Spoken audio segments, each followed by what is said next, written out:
pagsamba. Kung may mga bata man po, pakitignan upang makaiwas sa disgrasya na may mali. Then, please turn your cell phone off or put on silent mode para hindi maka-stone po sa ating mga katabi. Stay focused dahil ang araw na to ay para sa Diyos. Amen po ba? Amen. Let's pray. Let's Heavenly Father, Lord, we thank you, Panginoon, for this Sunday, Panginoon. Muli mo kami pinagtipon ng iyong mga anak, Lord God. Ang iyong mga lingkod, O God. Lord, this day, O God, Panginoon, patuloy mo kami bigyan ng kagalakan, Panginoon.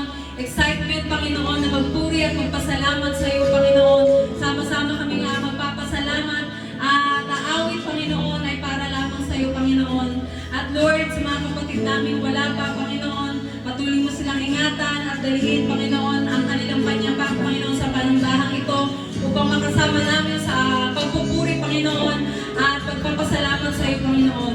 At Lord, we pray din, Panginoon, sa salita, Panginoon, na matatanong namin sa araw na ito, Panginoon.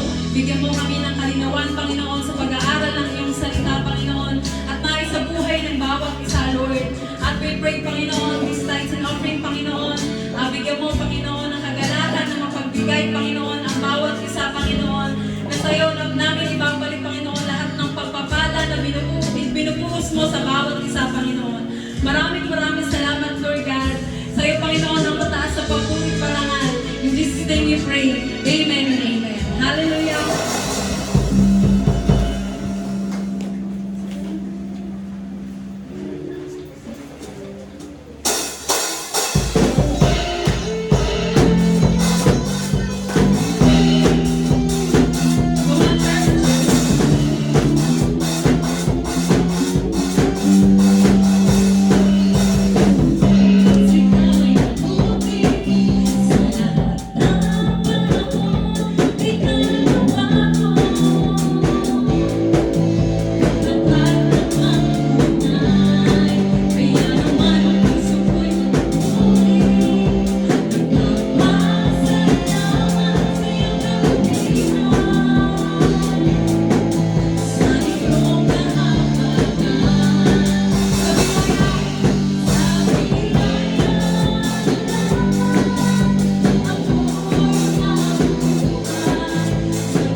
Pag-asa, Lord, patuloy mong bubuin, O God.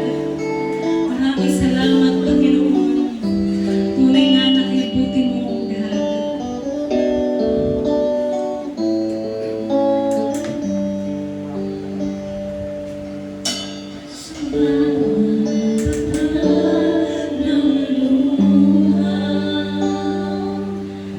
Sa aking kahinaan, sa bawat luho at panalangin, di mo ako iniwan. Jesus, ika'y nariyan. Itataas ang aking mga kamay sa iyo.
pusong basa, napapakumbaba sa iyong presensya, maghari. Yes, Lord. Tunay nga, Panginoon, na mag-aalala ka sa bawat isa, Panginoon. Lord, salamat, Panginoon, sa iyong presensya, O God.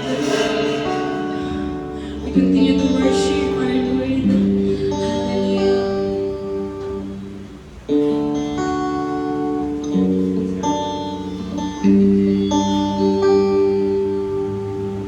Tingin mo ay aking hanap-hanap sa gitna ng bawat takot at paghihirap. Sa kabila ng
Lord God, for your goodness, Panginoon, for your faithfulness, Lord. Maraming salamat, Panginoon. Sa iyo ang mataas na papuri at pasasalamat. In Jesus' name we pray. Amen.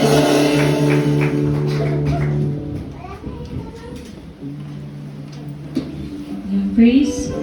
Inayayahan ko po ang lahat na manatiling nakatayo sa biyaya ng ating Panginoon.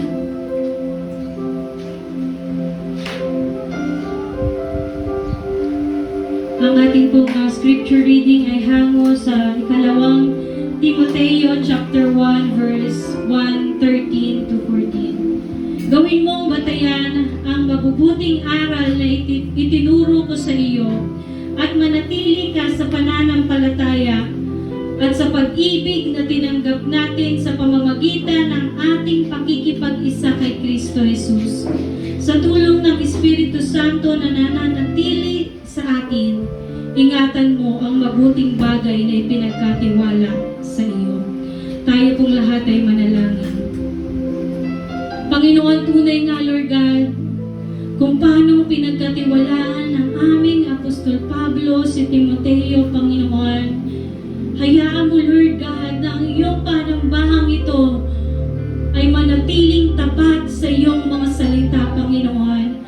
Hayaan mo, Lord God, ng bawat isa sa amin, sa pag-aaral namin, hindi lamang maging head knowledge, Panginoon, bagkus, Lord, maging ebidensya sa aming pamumuhay, Panginoon, ang iyong mga salita. Bagamat nakikita mo ang kahinaan ng bawat isa, but then, Lord, sabi mo nga, Panginoon, sa aming Apostol Pablo, kung saan kami mahina, doon nahahayag ang iyong kapangyarihan, Panginoon.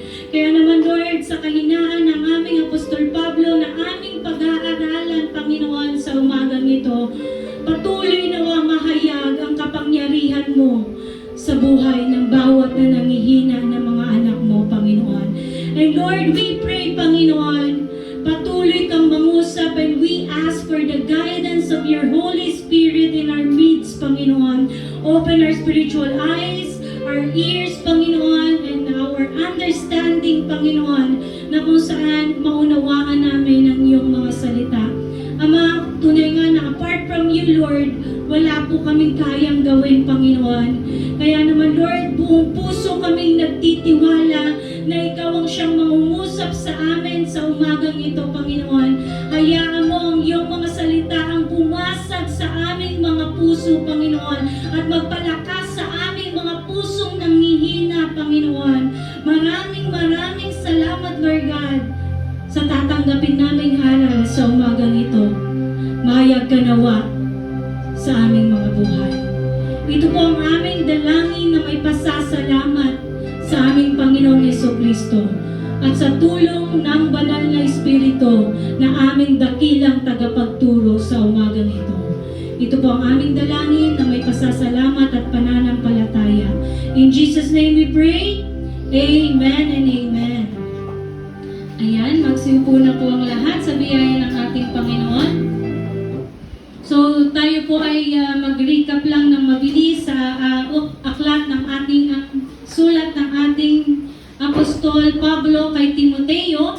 So, sa chapter 1, walang ibang doktrina. Alam naman natin how Paul established the doctrine that God has entrusted him, and ito'y pinasa niya po kay Timoteo na young pastor and young elder sa Church of Ephesians. So, Paul charged Timothy to oppose the false teacher. So, we know that ating Apostol Pablo ay ayaw po ng maling doktrina, sapagkat ito po yung nais sa atin ng ating Panginoon, tayo manatili sa kanyang mga aral. And Paul, siya po tinuwid niya, or he rectified yung mga legalists but not the law itself. Paul experienced the true gospel. Maging ang ating Apostol Pablo, siya mismo nakaranas ng totoong gospel. And yun po yung nagbago sa kanyang buhay. Bumago sa kanyang buhay by grace and mercy of our Lord Jesus Christ. And Paul charged Timothy to fight the battle well. Kasi alam naman natin, hindi madali yung pagsubok na tulig sa impo or i-oppose yung mga maling katuruan. So, kaya naman, ito po yung instruction instruction ni Paul na bawat mananampalataya ay kailangan manalangin, ipanalangin ang lahat ng tao at ganun din, ipanalangin ang nasa gobyerno. Instruction to men. And not only that, men should pray everywhere. Sabihin mo sa katabi mo, men should pray everywhere. Hindi lamang sa panambahan, kundi sa lahat ng dako sa mundong ito, manalangin ang lalaki ng may malinis na puso. At ganoon din sa babae. The instruction to women na sinabi dito na ang babae ay dapat manahimik sa pag-aaral at dapat magpasakop sa kanyang asawa. And alam naman natin who is that man that Paul is talking about, kasi full submission po yung tinutukoy dito. And full submission ay may pagkakaloob lamang natin sa ating mga asawa. So that is kasi kung titingnan natin yung instruction to women na yan, we cannot give the full submission to every man. It is only one man na nakasulat doon. That is singular, a man. So that's why, yun po yung napag-aralan natin last time. And so chapter 3, the qualification of overseers, the qualification of deacons, and the great ministry. So, and ganun din yung warning ng ating Apostol Pablo kay Timoteo in end times and through the Holy Spirit and instruction do sa ministry ni Timoteo. And so chapter 5, paano po tratuhin ang lahat ng tao sa loob ng panambahan? Because he is a young pastor, he was a young pastor, Timothy, tinuruan siya or Paul instruct him kung paano tratuhin ang lahat ng tao sa loob ng panambahan. The older men, older women, younger women, widows, younger widows, and even elders. And ganun din yung last week na topic natin, ito yung final instruction ni Paul kay Timothy. So, tinuro din dito yung kung paano yung band servants and earthly master and yung false teacher po who teaches the opposite. And mahilig po silang makipagtalo and desire riches and greed. Naghahangad silang maging yumaman. And katulad nga ng sabi natin last week, may pinahihintulutan ang Diyos na maging mayaman. But then, we will use that riches or richness to glorify our Lord by helping other people. So, sabi dito ni Paul kay Timothy, layuan mo yung mga bagay, yung kasakiman, at yung mga pagtatalo-talo at tutulig sa inya, yung mga huwag siyang makipagtalo or he must oppose yung mga nagtuturo ng maling katuruan.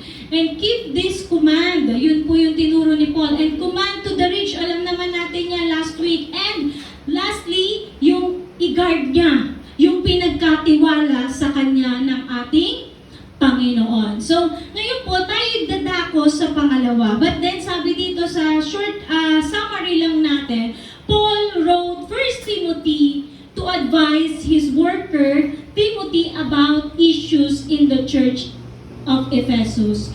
Paul's teachers are main cause for the letter. Alam naman natin yan, kaya sumulat si Paul at sinugo niya si Timothy sa Church of Ephesians kasi meron pong mga maling katuruan. And their teaching apparently involved incorrect assumption of the law. Hindi nila inaalaw ang marriage and yung mga certain foods.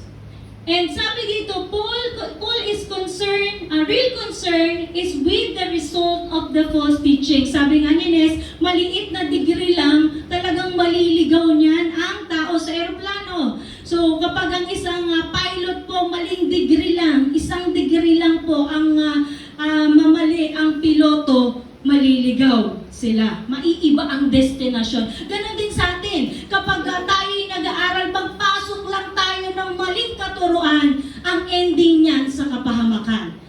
So sabi dito, for example, it promotes mere theories over solid truth. It also lead to arrogance, greed. And Paul focuses on the fact that true Christianity is shown in the lifestyle shaped by the gospel. Kasi alam naman natin kahit tayo mismo hindi natin kayang i-shape sarili natin. Hubugin yung sarili natin. Amen po ba?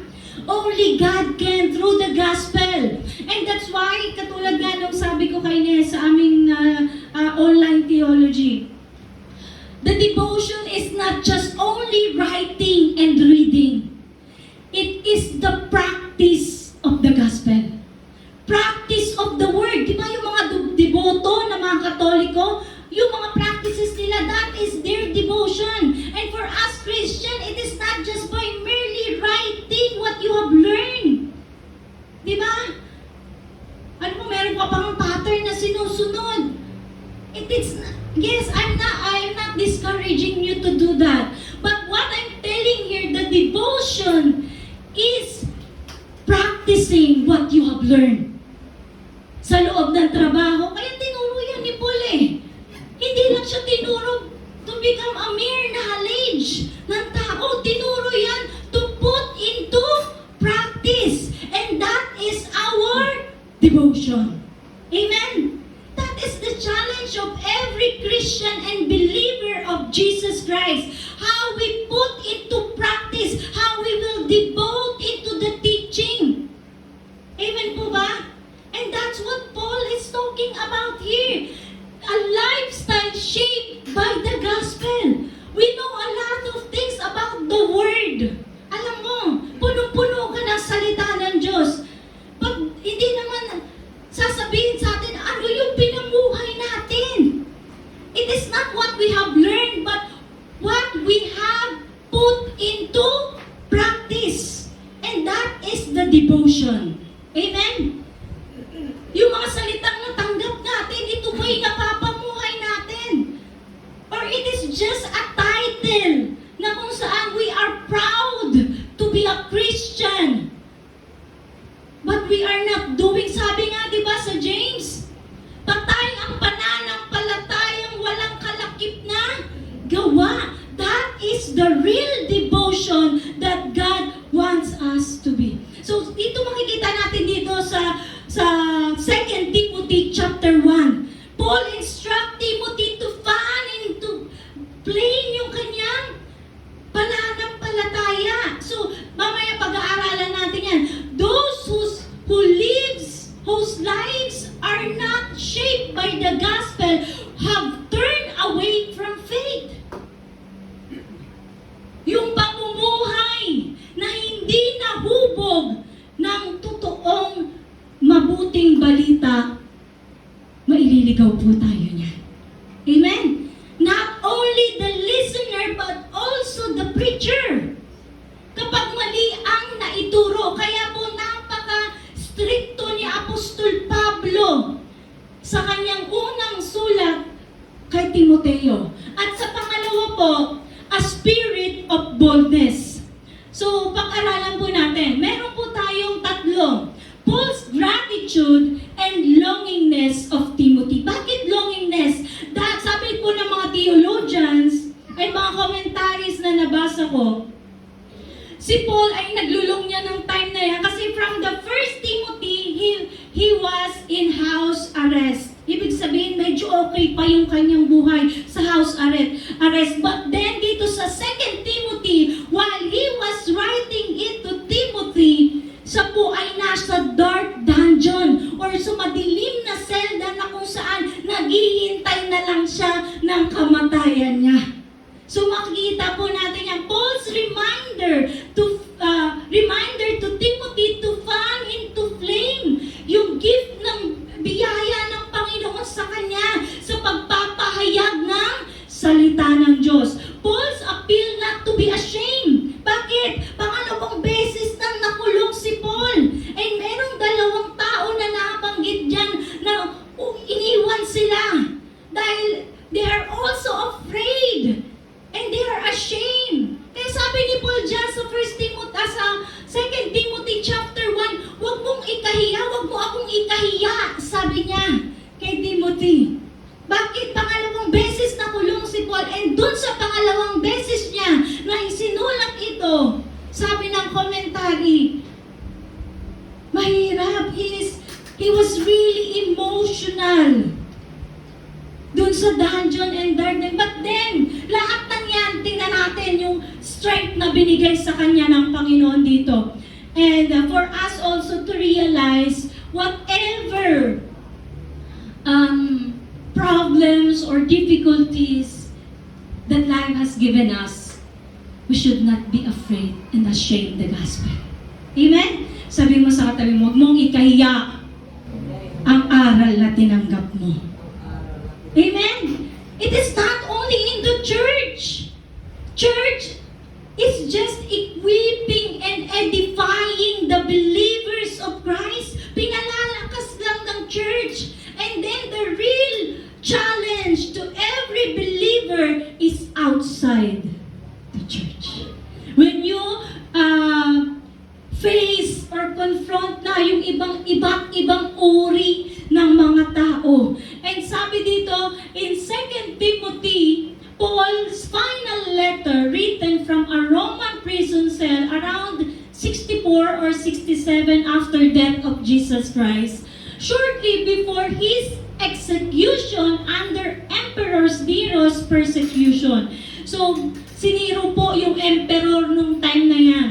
And alam naman natin kung gaano kalupit si Emperor Nero. Pinapapatay niya talaga yung mga believers. And ngayon sa atin, kung titingnan natin, napaka-light. But I'm not disregarding po yung problem or trials na pinagdaraanan natin. But what I'm saying here, in comparison to the believers after death of Jesus Christ, yung trials na pinagdaraanan natin, just light compared to them. Amen? Sa kanila, between life to death, yung pananampalataya nila sa ating Panginoon. This personal farewell letter encourages his protege.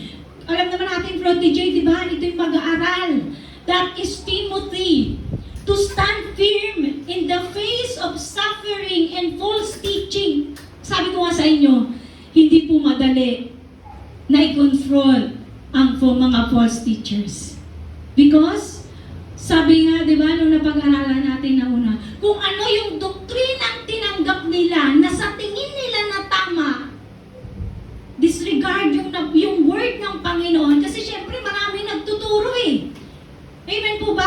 Maraming nangangaral. At even napakaraming libro na lumabas bukod sa Bible. And those books are commentaries. I'm not saying they are bad. But then, ito po yung main source ng wisdom. The Bible itself. Amen po ba? And Timothy, sa kanyang pagiging kabataan, napakahirap po to stand firm. That's why Paul is reminding him to remain faithful to God's word and carry on the gospel ministry. Not because he has the authority of being a pastor, but then the Lord has entrusted him to spread the gospel. Sabi mo sa katabi mo, ipangalita ang mabuting balita.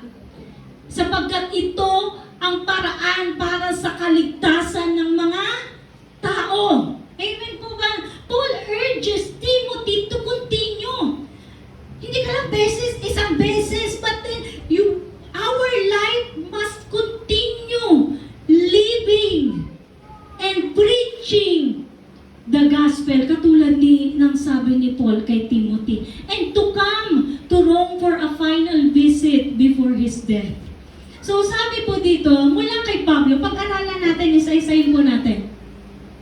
Mula kay Pablo na apostol ni Kristo Jesus, ayon sa kalooban ng Diyos, upang ipangaral ang tungkol sa buhay na ipinangakong makakamtan natin sa pamamagitan ng pakikipag-isa kay Kristo Jesus. Kay Timoteo na minamahal kong anak, sumayo nawa ang kagandahang loob, kahabagan at kapayapaang mula sa Diyos Ama at kay Kristo Jesus na ating Panginoon. So sabi po sa New King James Version, Paul, an apostle of Christ Jesus by the will of God, inulit ni Paul yan sa mga letters niya. Because it is not his will to become a apostle. Amen po ba? And also the pastor, it is not their will to become a pastor or to become an elder of church, but it is the will of God. Amen? So sabi dito, in keeping with the promise of life that is in Christ, because yung pangako ng buhay ay hindi natin makakamtan dito lamang sa mundo. The promise of life is in Christ Jesus. Sabihin mo sa katabi mo, ang pangako ng buhay ay matatagpuan kay Kristo. And to Timothy, my dear son, grace, mercy, and peace from God the Father and Christ Jesus our Lord. So sabi dito, according to the promise of life, this statement is unique compared to the greetings in Paul's other letters. It was appropriate here because Paul was imprisoned again.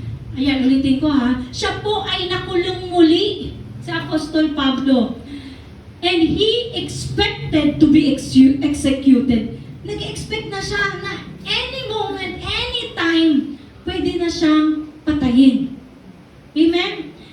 Therefore, yung promise na buhay na tinutukoy ni Apostol Pablo kay Timoteo ay hindi buhay dito sa mundo, kundi yung buhay na kasama ni Kristo. Sabi mo sa katabi mo, buhay na kasama ni Kristo.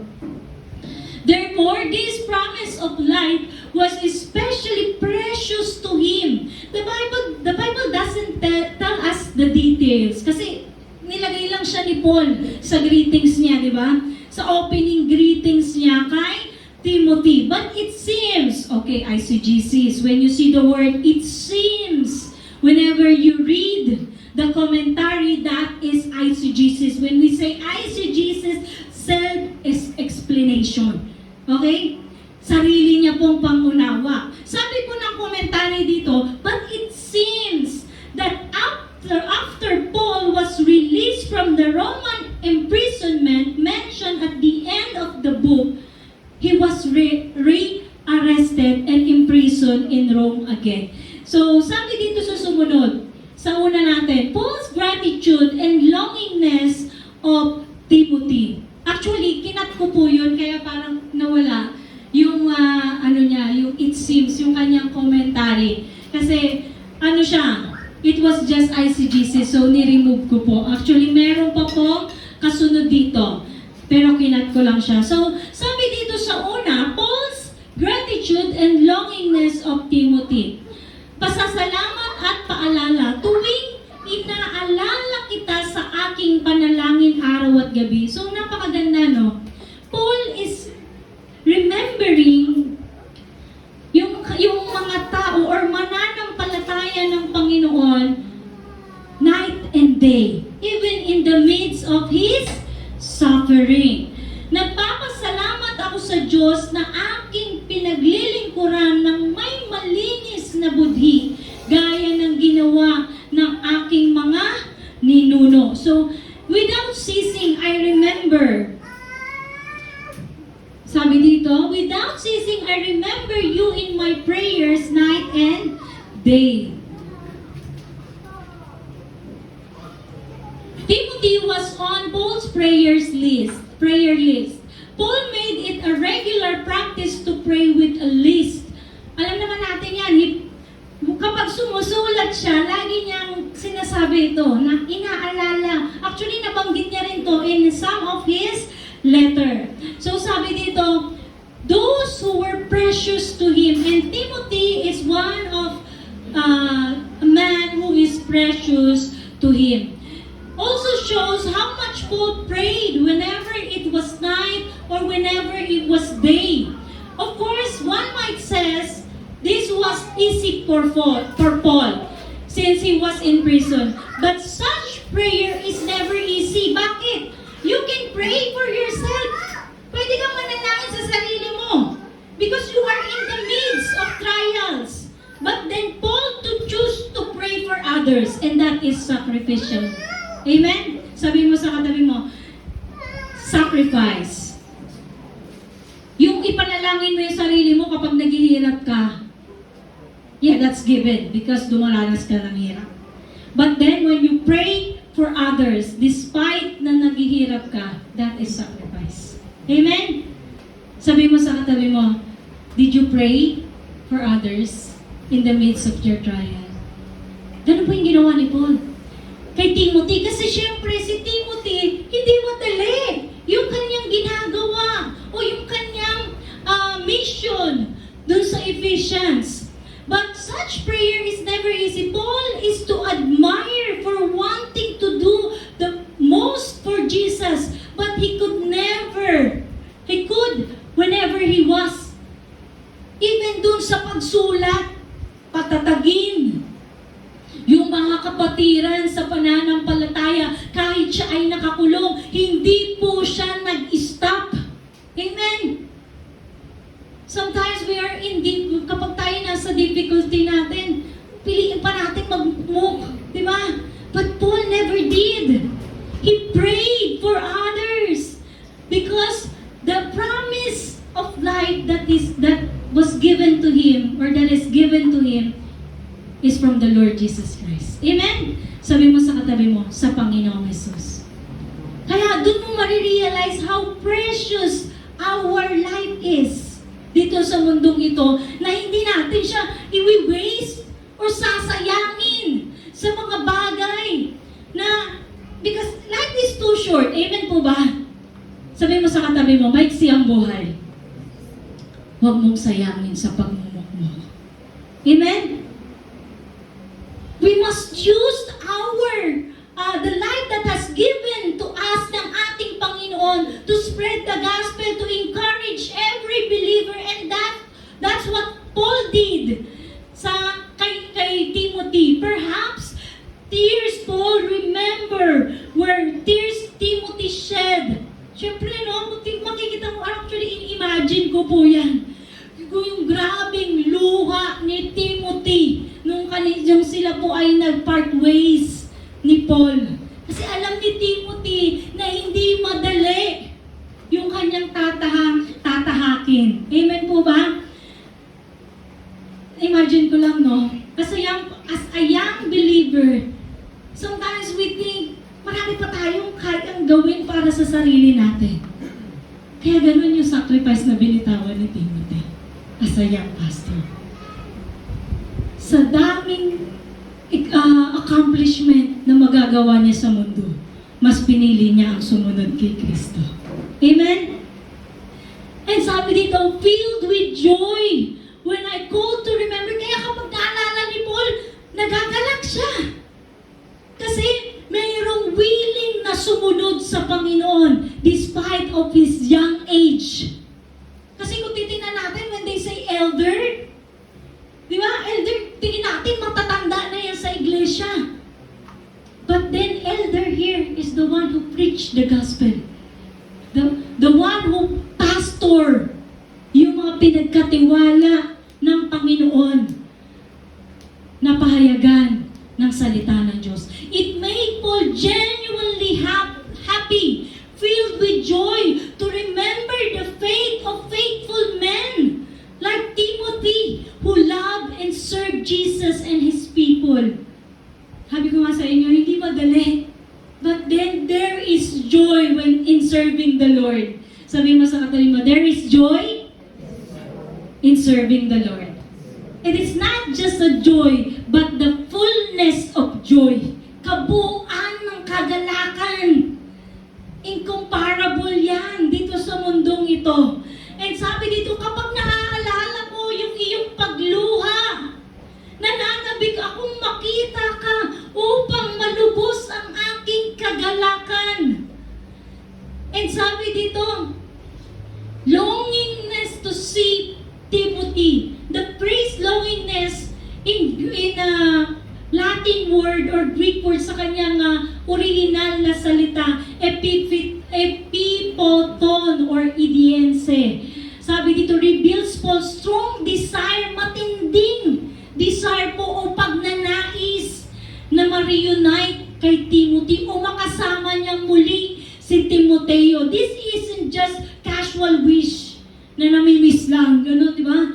I miss you, gusto kitang makita. But then this ito po'y pagnanais ni Paul kasi gusto niyang makita muli si Timoteo na tinuring niyang anak sa pananampalataya. Heartfelt longing po yan. And recalling Timothy's tears. Paul remembers Timothy's tears likely shed either during their previous parting or in sympathy with Paul's own feeling. So ito po yung commentary. Marahil po dun sa dadanasin ni Timoteo. Or kung dun sa yung pag-iyak na ni Timothy, kasi hindi po nabanggit Paul's, yung dinadanas ng kanyang kapatid na si Paul or si Pablo, kaya siya naiyak. But we do not know. Bible is silent. These details shows that the emotional depth in their relationship, Timothy's empathetic nature. So makikita natin talaga na love ni Timothy si Paul. Amen? Yun yung alam natin. And that is certain.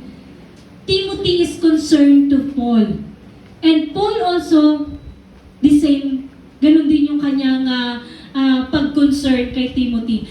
Paul's anticipate a joyful reunion with Timothy, suggesting that their fellowship is the source of great encouragement and happiness for him. So kapag nalaman natin ang kapatid natin ay nagpapatuloy despite ng kahirapan, it encourages us. Amen? Despite na napakahirap ng buhay, ini-encourage po tayo nun. Ganun din po si Paul kay Timothy. This verse also serve as a reminder for Timothy of Paul's love, support, encouraging him to persevere in his ministry despite the challenges he faces. So sabi dito ni Paul, hindi ko nalilimutan ang tapat mong pananampalataya na naunang tinaglay ng iyong lola si Loida at ni Eunice na iyong ina. Natitiyak kong nasa iyo rin ang pananampalatayang ito. So, kung makikita natin dito, hindi lang siya simple na dinrap down ni Paul yung pangalan ni Lola Loida at ng nanay ni Timothy na si Eunice. Kundi certain siya, natitiyak niya, kasi tunay ang pananampalataya ng lolang Loida at ng nanay Eunice ni Timoteo. Kaya certain si Paul na kay Timothy din yung pananampalatayang yon. Amen? Bukod sa Paul instructed Timothy, but as well as the faith that na pinason o pinasa ng lola. Kaya sabi mo sa katabi mo, mapalad ka kapag may lola at nanay kang mananampalataya. Amen po ba? Because it will pass on. Ipapasa po iyan sa kanilang mga anak. Sabi dito, Timothy's sincere faith which he inherited from his grandmother Louise and mother Eunice. Paul, the author, is reminded of this faith expresses gratitude to God. Ganun na lang yung pasasalamat niya. Kasi alam ni Paul na si Timoteo ay bunga ng pananampalataya ng kanyang mga magulang at ng lola. Amen po ba? This verse highlights the importance of family in passing down faith and encouragement to Timothy to cultivate. And binahagi po yung enduring faith with others. Paul is confident that Timothy continues to profess this sincere faith. And ganun din sa mga magulang ng may totoong pananampalataya. Hindi ka papayag na yung anak mo. Amen po ba? Hindi mo maipapasa yung aral na tinanggap mo. And I'm telling you, hindi kayang baguhin ng magulang ang anak. Amen po ba? What can mother and grandmother or even parents can do sa kanilang mga anak is to pass on their faith. Amen? Sabi mo sa katabi mo, ipasa. Ipasa ang pananampalataya sa pamamagitan ng matyagang pagtuturo sa mga anak. Especially kapag maliit pa lang sila, tatamnan sila ng mga salita ng Diyos at dadalhin nila yan hanggang sa kanilang pagtanda. Sabi po sa Proverbs, tama po ba? Ituro sa mga bata upang ito hindi nila makalimutan kapag sila ay lumaki. Amen po ba? That's why, ganun ka-bless and alam ni Paul and confident si Paul na yun po yung tinanggap ni Timothy, totoong pananampalataya. Amen po ba? It also emphasized the power of example as Timothy's faith was influenced by the faith of his mother and grandmother. And pangalawa, Paul's reminder to fan into flame the gift of God. Dahil dito, pinapaalala ko sa iyo na pag-alabin mong muli ang kaloob na ibinigay sa iyo ng Diyos, nang ipatong ko sa iyo ang aking mga kamay, sapagkat ang Espiritong ibinigay sa atin ng Diyos ay hindi espiritu ng kahinaang loob. Kasi pangalawang beses na pong nakulong si Paul. Kahit sino naman siguro, no? Nakita ko yung nagbe-mentor sa'yo. Nakulong muli. Diba? Panghinaan ka ng loob. But then, Paul never stopped encouraging Timothy. Napaka-bless po na mayroong ganito. Amen po ba? Sabi mo sa katabi mo, nakaka-bless. Na merong mentor o nagnanais sumunod sa Panginoon na kung saan hindi napapagod sa pag-encourage sa mga mananampalataya. Amen po ba? Sabi dito, kundi espiritu ng kapangyarihan ng pag-ibig at pagpipigil sa sarili. Kasi kung imagine natin, yung pinagdadaanan ni Timothy in the Church of Ephesians, hindi madali. Kaya ganun na lang yung encouragement ni Paul kahit sa ikalawang sulat niya na ito.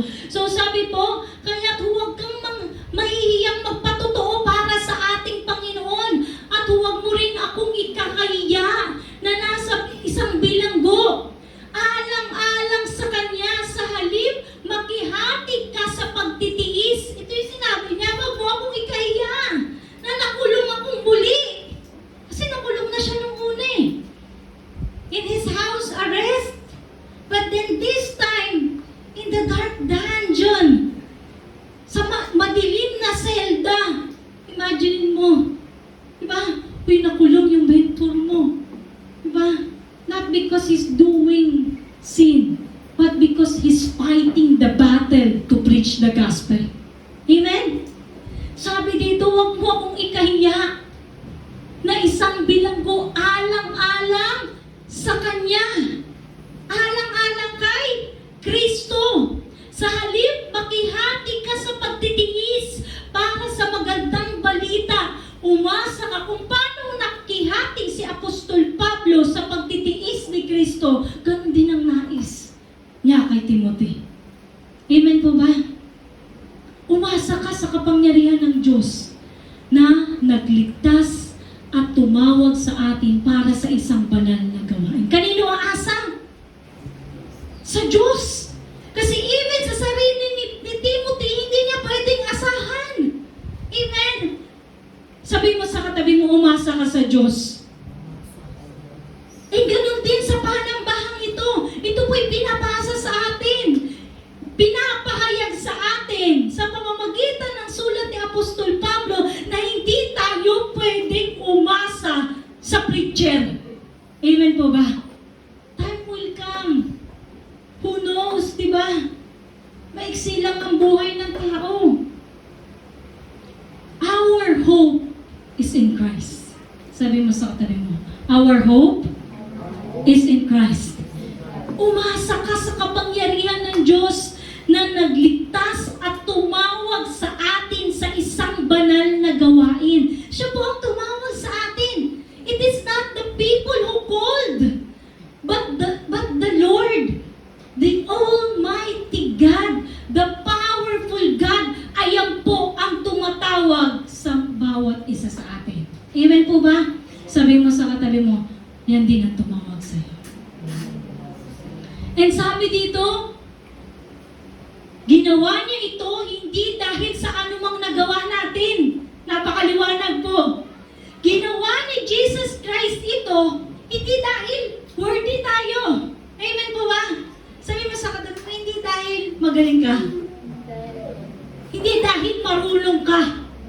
O marunong tayo. Ginawa niya ito hindi dahil sa anumang nagawa natin, kundi ayon sa kanyang layunin.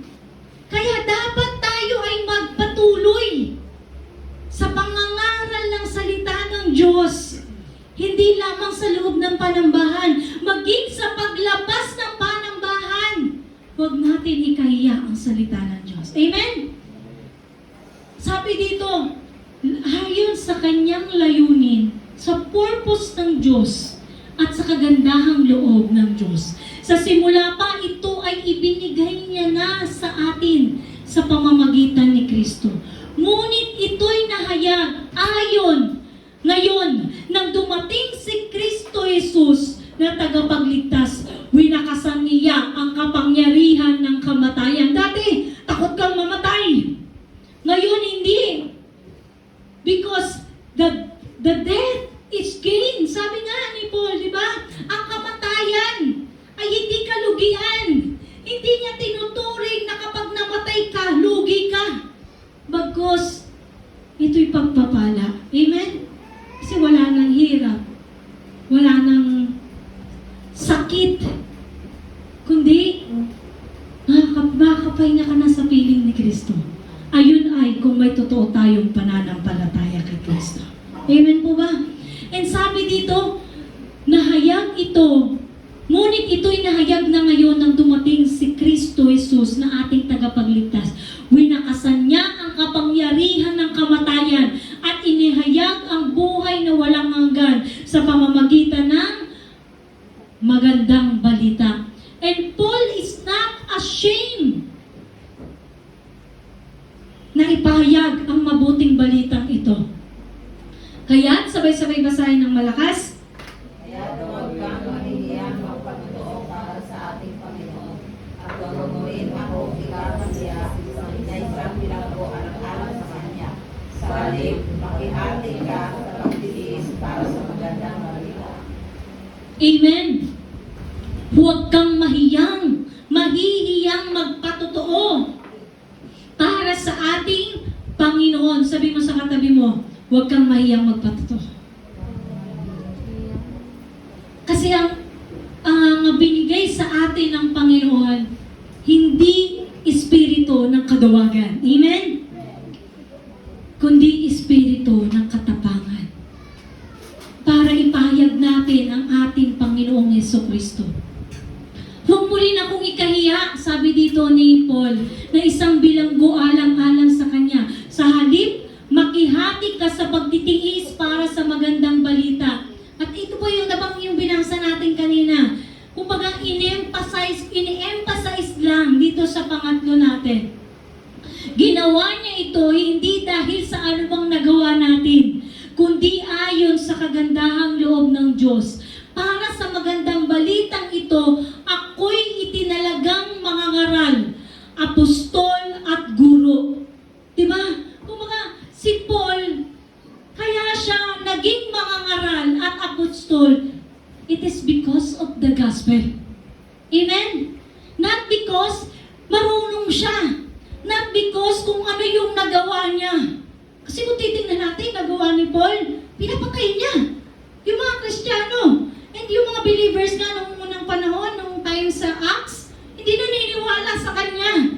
Kasi siya po ang number 1 na persecutor ng Christians, ng believers ni Christ, ng followers ni Christ. Sa Apostol Pablo, sabi niya sa sarili niya sa 1 Timothy, di ba?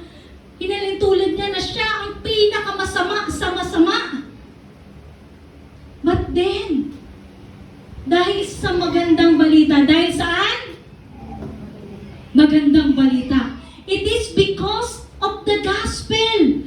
Itinalaga siyang mangangaral, apostol at guro. At iyan din ang dahilan kaya ako nagdurusa ng ganito. Alam ni Paul yung cost.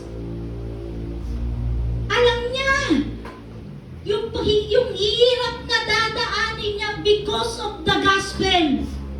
Amen po ba?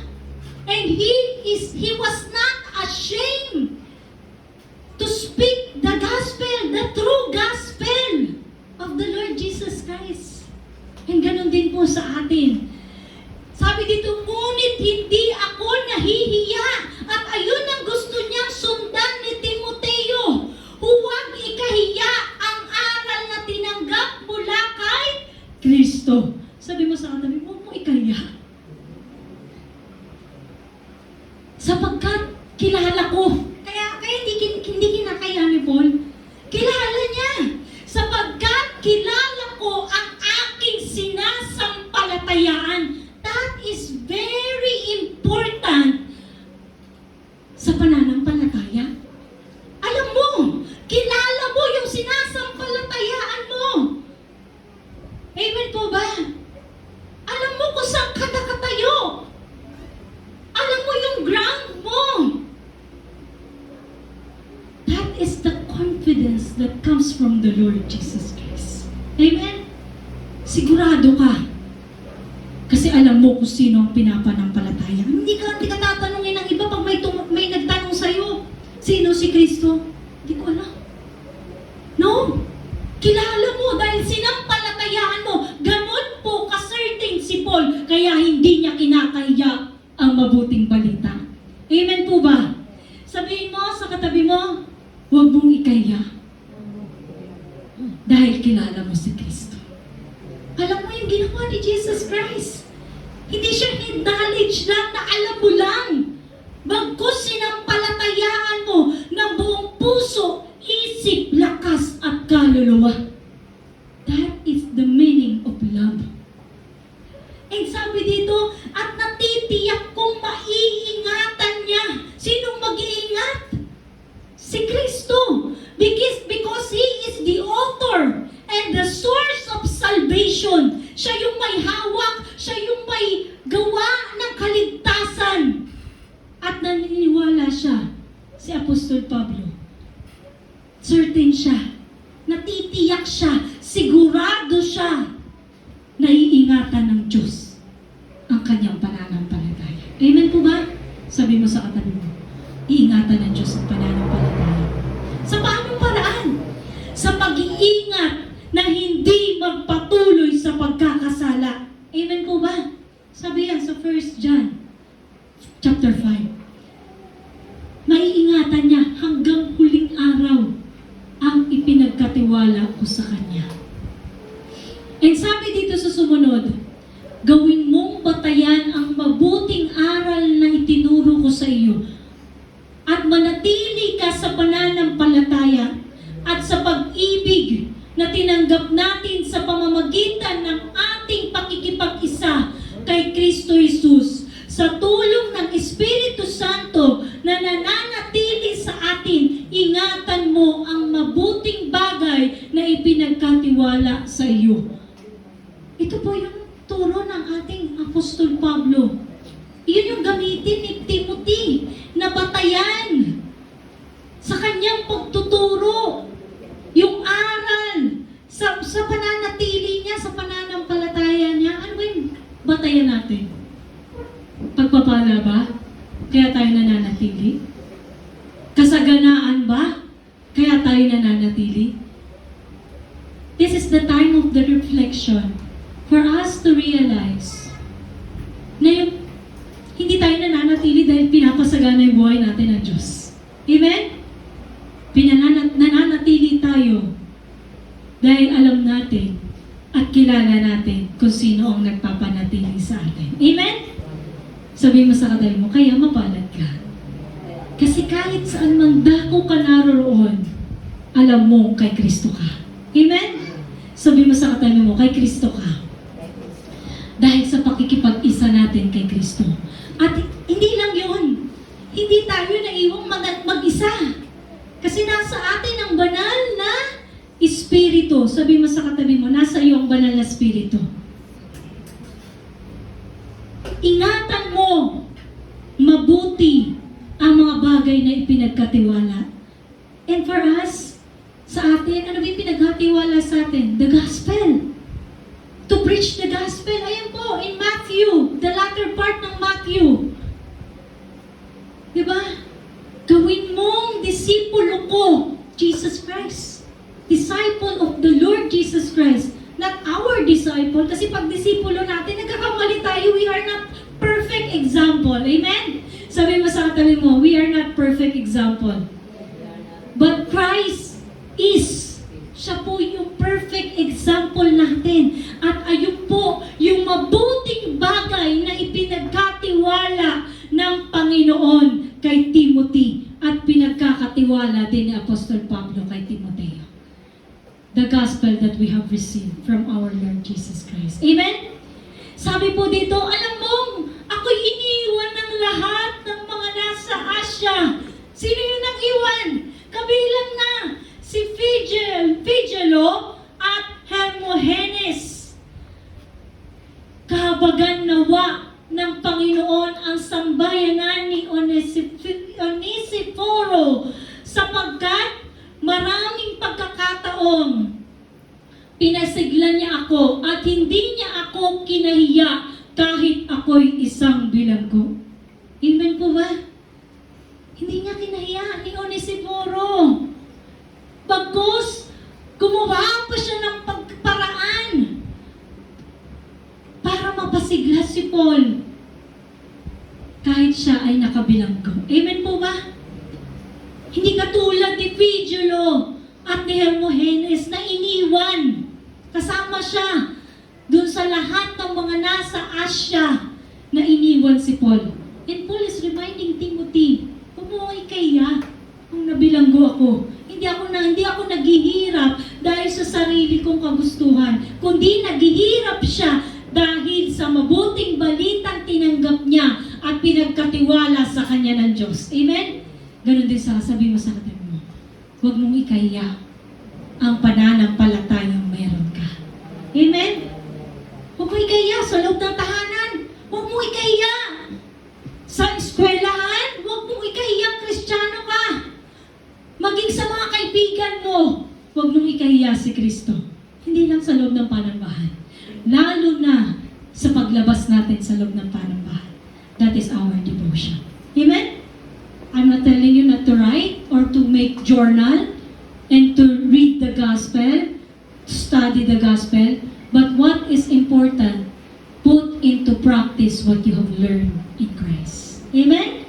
So sabi dito in the Bible, Onesiphorus is a Christian mentioned in 2 Timothy who remember for his loyalty and support of Apostle Paul during Paul's imprisonment. Onesiphorus sought Paul out in Rome despite the risk involved. Siyempre, di ba, kinukulong na nga yung mga mananampalataya. But still, gumawa ng paraan si Onesiphorus na palakasin ang ating Apostol Pablo and also ministered to him in Ephesus. Paul greatly appreciated Onesiphorus' faithfulness, contrasting it with disloyalty of others. Despite ng mga tao na iniiwan ka dahil sa pananampalataya mo, that's okay. Sabi mo sa katabi mo, it's okay. Okay lang yun. Bakit? Sinabi nga, malinaw na sinabi ni Jesus Christ, kakaunti lang yung pumapasok sa makipot na pintuan. Ngayon kung iwanan ka man ng mga kaibigan mo dahil sumusunod ka kay Kristo, okay lang yan. Pray for them. Amen? Do not stop. Huwag kang hihinto sa pananampalataya mo. Kasi hindi matatapos doon ang pananampalataya natin. Hanggang binibigyan tayo ng pagkakataon ng Diyos na mabuhay sa mundong ito. Magpatuloy tayo kay Kristo. Amen? Sabi mo sa katabi mo, magpatuloy kay Kristo. And sabi po dito sa ating last verse, sa katunayan, pagdating niya sa Roma, pilit niya akong hinanap. Tingnan mo nga, si Onesiphorus. Diba? Pagdating niya sa Roma, hinahanap niya talaga. Hindi lang hinahanap pa, pilit niya. Mayroon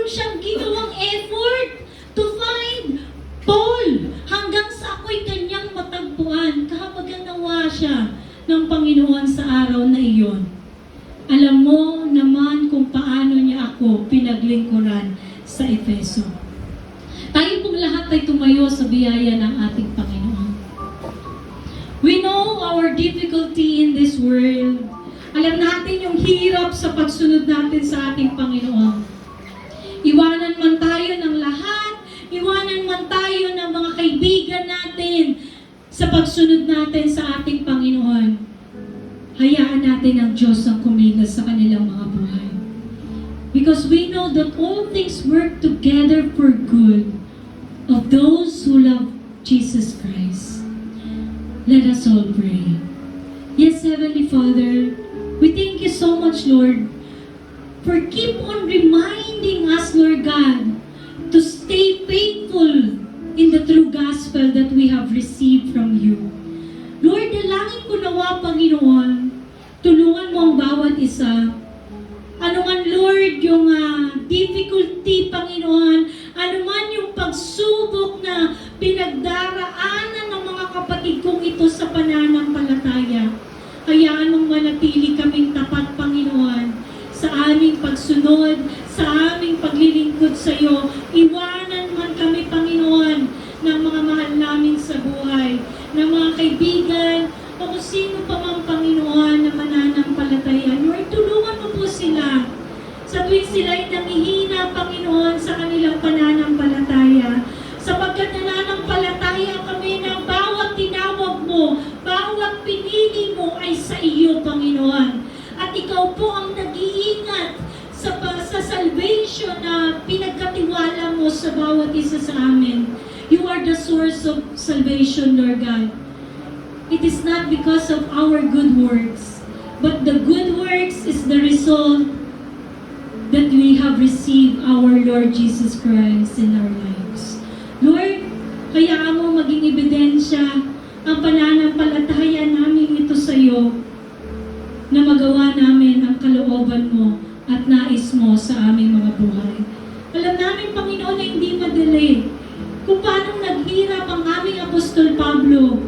Lord, that is incomparable compare, Lord, sa paghihirap na meron kami. But then, Lord, hindi mo ini-invalidate, Lord, yung mga hirap na dinaraanan namin. Bagkus, Lord, tinutulungan mo kami sa bawat kahinaan namin, Panginoon, upang mahayag at mas magamit mo ang mga anak mo sa mundong ito, Panginoon, na may pangaral ang mabuting balita at maraming tao ang sumampalataya sa iyo, Panginoong Jesucristo. I pray, Panginoon, for the family of each and every one of us na hindi pa na sumasampalataya sa iyo. Lord, ikaw po magpakita sa kanila. Ikaw po yung maglagay sa puso nila ng uhaw, Panginoon, upang masok po ang kanila, Panginoon. Kung sila man ay nasa karangyaan, sila man, Panginoon, ay nasa banig ng karamdaman, o kung sila man, Panginoon, ay nasa kahirapan, Lord, tawagin mo sila sa kanilang mga pangalan. At hayaan mo makasunod sila katulad ng nais mo na pagsunod ng bawat isang naririto. Ama, maraming salamat, Lord. Sa iyo ang kapurihan, karangalan, pagluwalhati. In Jesus' name we pray. Amen and amen. Palakpakan natin ang malakas ng ating Panginoon.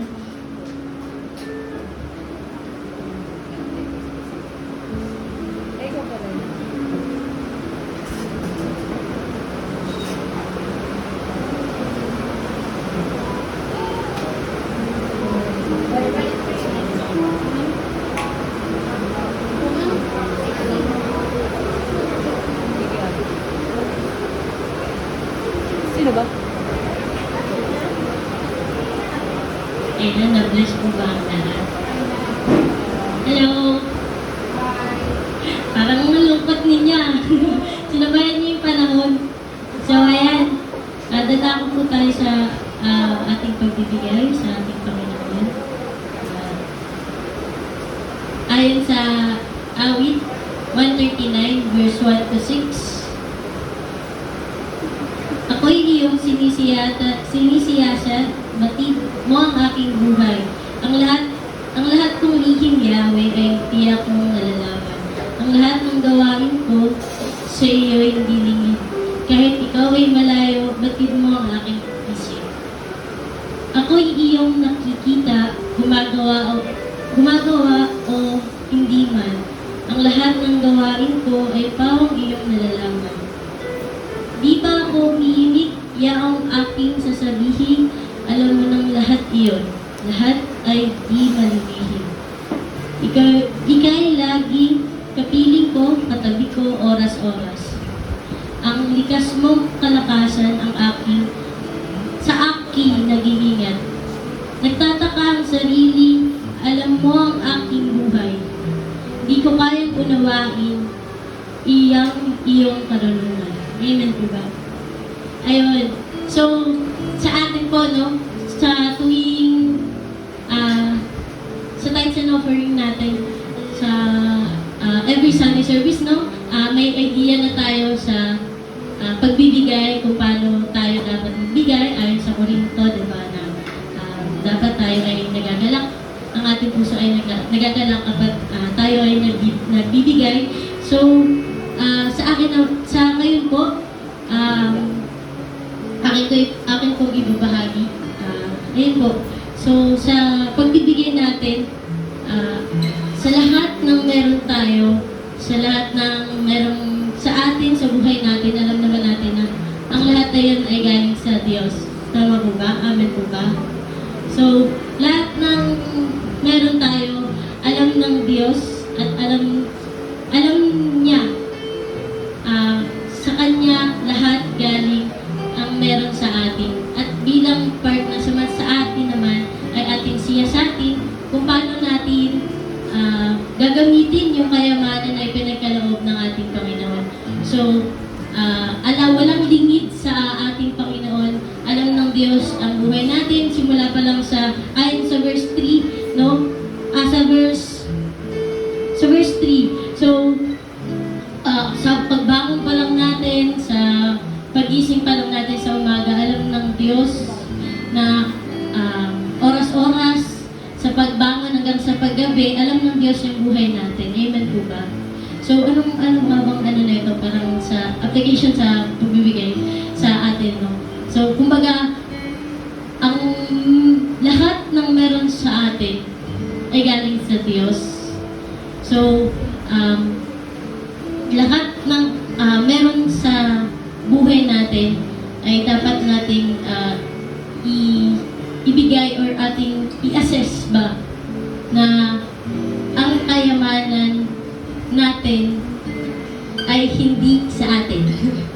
Ang kayamanan at ang lahat ng meron sa atin ay nagmumula sa Diyos. So,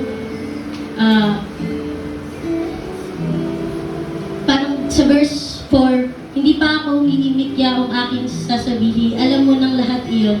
Lahat ay di malilihim. So, lahat, hindi lang sa meron tayo, kundi sa lahat, maging sa kasalanan natin na nagagawa natin. Alam ng Diyos. So, in short, basta walang nalilingid, walang naitatago sa Panginoon Diyos. So, kung ano mang meron sa inyo, sa kayamanan mo, kung pinagpapala ka man ng Diyos, kung tumutulong ka man na ayon sa iyong kalooban o hindi, alam ng Diyos yun. So, nais ko lamang ibahagi sa inyo na ang kayamanan at ang meron man tayo sa buhay na atin ay hindi sa atin, bagkus bigay ito ng Panginoon at ating gamitin ng ayon sa kanyang kalooban.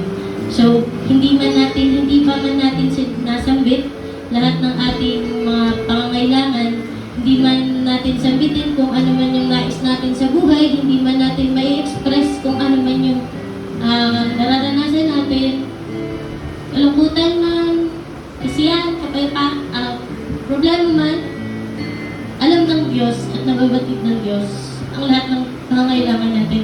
At nag-conclude din si Solomon na si David, tama, ang awit kay David.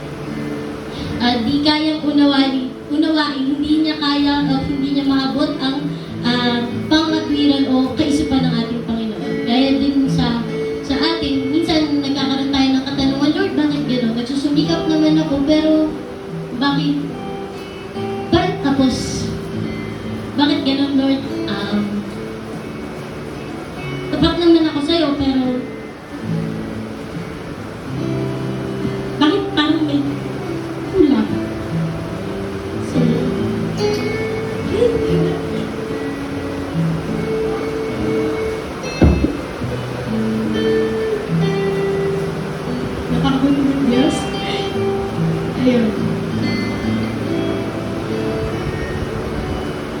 Pero alam naman natin na ang lahat ay matatagpuan lamang natin sa ating Panginoon. Alam niyo po ba, yung mga kulang sa atin na hindi natin alam ng Diyos. Yung bigati, yung kagalakan, ang Diyos lang ang nakakaalam anong ganun sa atin. Yun. So, sa ating pagbibigay, sinasati natin ang ating puso't isipan, ang ating sarili, na ang ating ibibigay para sa Panginoon ay ayon sa ating bukal sa puso at kalooban at panalangin natin ang kalooban ng Diyos ang masunod at ang hindi lang sa atin. Ayun, amen po ba? Tayo po't manalangin. Panginoon, marami pong salamat sa umagang ito na ipinagkaloob mo po sa bawat isa. Salamat Lord sa pagbilang, sa kalakas ng buhay Lord, ikaw nawa ako. Magsiyang malitaas araw-araw ng buhay, dalangin ko namin na habang sinisiyasat mo aming buhay, tulungan mo kami Panginoon.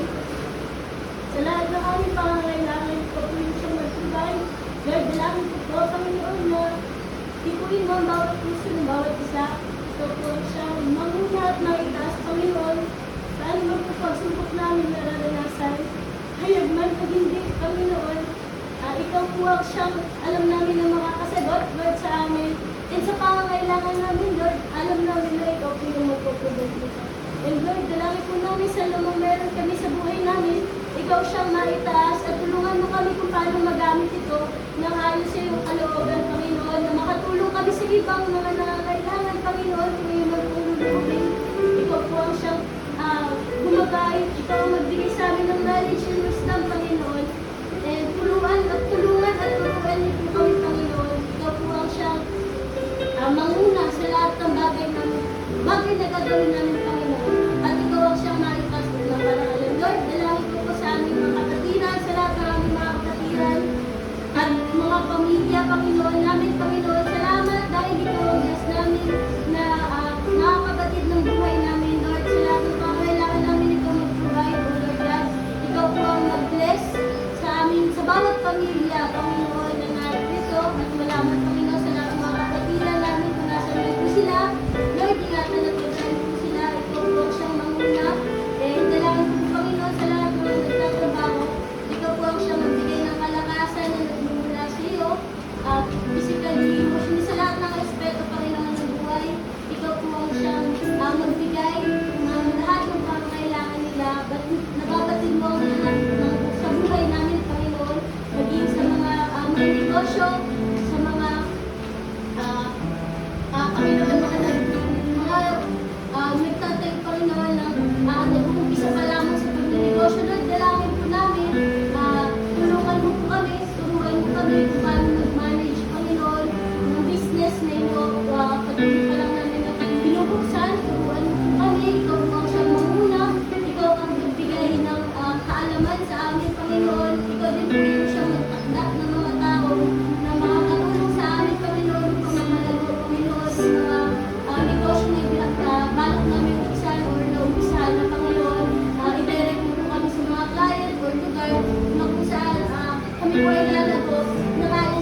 encouragement, kalakasan, Panginoon.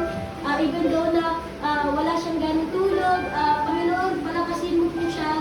Ikaw po ang alam namin na makakatulong sa kanya, O Lord. At nais po namin na ang lahat ng aming mga panalangin, Panginoon, ay makarating sa iyo, Panginoon. At kung kalooban mo man po ito, ikaw po ang siyang magtalaga nito na sa tamang panahon, sa tamang oras, sa tamang lugar, Panginoon. Salamat po dahil ngayon pa lamang po ay nagagalak na kami dahil alam namin na may Diyos na tutulong sa amin.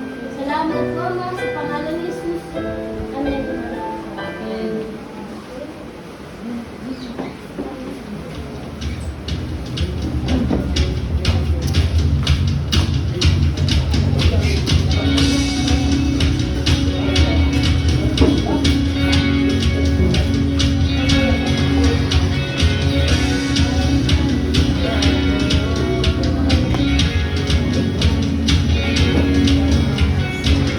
Marami bang nagbago? Ngunit di ang pag-ibig mo, Jesus. Ikaw ang katiyakan. Ako'y magtitiwala, ikaw ang pag-asa. Tatahakin ang landas na ika'y kasama ko. Sa araw na to,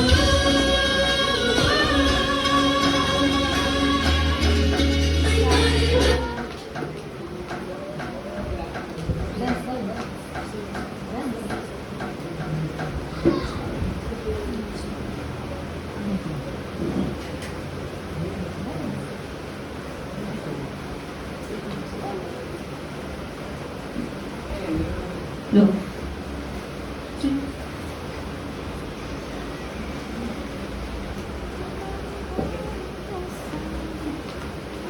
For announcement, weekly schedule, worship lead next week is Sister Jenny Jeremias, and for tithes and offering, Sister Abby Estremera, and for announcement and closing prayer is Sister Emmy Flores, and reminder to each and every one of us to pray for one another.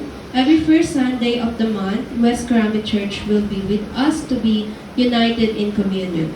Once a month, September 13, 2025, we will go to West Karami to be with them in their Saturday worship. Youth Bible Study every Saturday, 8 a.m. to 9:30. Please invite your young generation to join. Dance ministry practice right after Youth Bible Study. Music team practice every Saturday. Music team will also be having their Bible study and fellowship once a month. Prayer meeting and elders Bible study every Thursday, 9 a.m. to 11 a.m. Wait lang. Saan ako? Wait lang. Yeah. Lastly, we have advanced theological training after worship service today for public speaking, presentation of Bible study to be facilitated by Brother RJ Alpha. Next week will be Sister Joy Bernal. Okay. Thank you. Okay. Magsitayo po tayo lahat para sa panalangin. Pagtatapos ng ating gawain. Yes, Heavenly Father, Lord God, thank you po, Panginoon, sa araw na ito, Panginoon, sa buong linggo na ito, Panginoon, sa paggabay at sa pagprotekta sa amin, Panginoon, Lord God.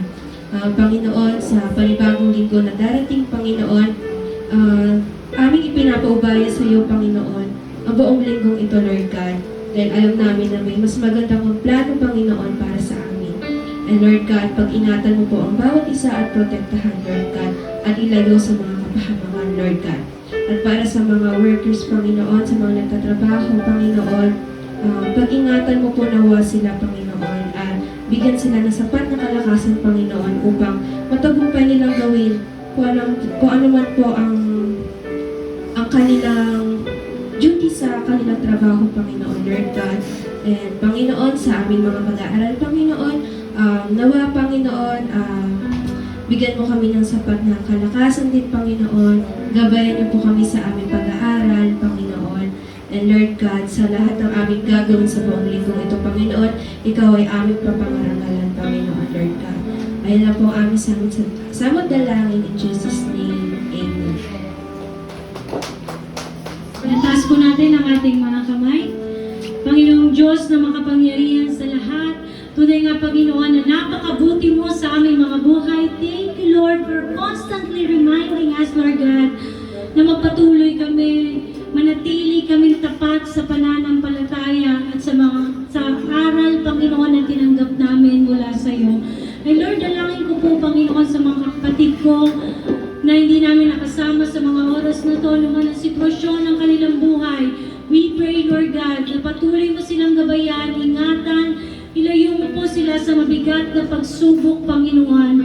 And Lord, I pray then for Ate LB, Lord, na currently, Lord, na nilalagnat, Panginoon. Tulungan mo po siya, pagalingin mo po siya, Lord God. Kaya nakahabagan mo nawa siya, Panginoon, maging si Ate Lorna, si Ate Beron, si Ate Remy, Panginoon, si Ate Vilma. Lord, I pray that you may continue to shower your grace and mercy upon the leaders na pinagkatiwala mo, Panginoon, sa panambahang ito. Give us the servant heart, Panginoon, to serve you, Panginoon, faithfully, and to give glory what you have, Panginoon, kung ano man yung nararapat para sa iyo, Lord God, may balik, Panginoon, sa iyo ang kapurihan. Ang ganoon din, Lord, sa mga manggagawa sa iglesia nito, sa music team, Panginoon, sa mga dance ministry, Lord, sa youth, and elders, Lord God, and also for the deacons, Lord, we pray that you may continue to give them courage, Lord, to fight the battle of their faith, Panginoon, Lord God. And Lord, patuloy mo nawa silang bigyan, Panginoon, ng kalakasang pisikal at malayo sa anumang karamdaman. Maging, Lord, ang mga kapatid namin in West Crame, Lord God. Maraming salamat, Lord, sa mga gawain mo na nagpapatuloy, Panginoon. Sa iyo ang parangal at papuri. Tanggapin natin lahat na may pananampalataya ang biyaya na nagmumula sa ating Panginoong Jesucristo. Ano man ang sitwasyon ng ating buhay, patuloy nating parangalan ang ating Panginoon noon, ngayon at magpakailanman, at manatili ang bawat isa sa aral na tinanggap mula sa ating Panginoong Jesucristo. At sa tulong na banal na Espiritu Santo na siyang dakilang tagapaggabay at tagapagturo ng bawat isang naririto. In Jesus' name we pray. Amen and amen. Amen. Our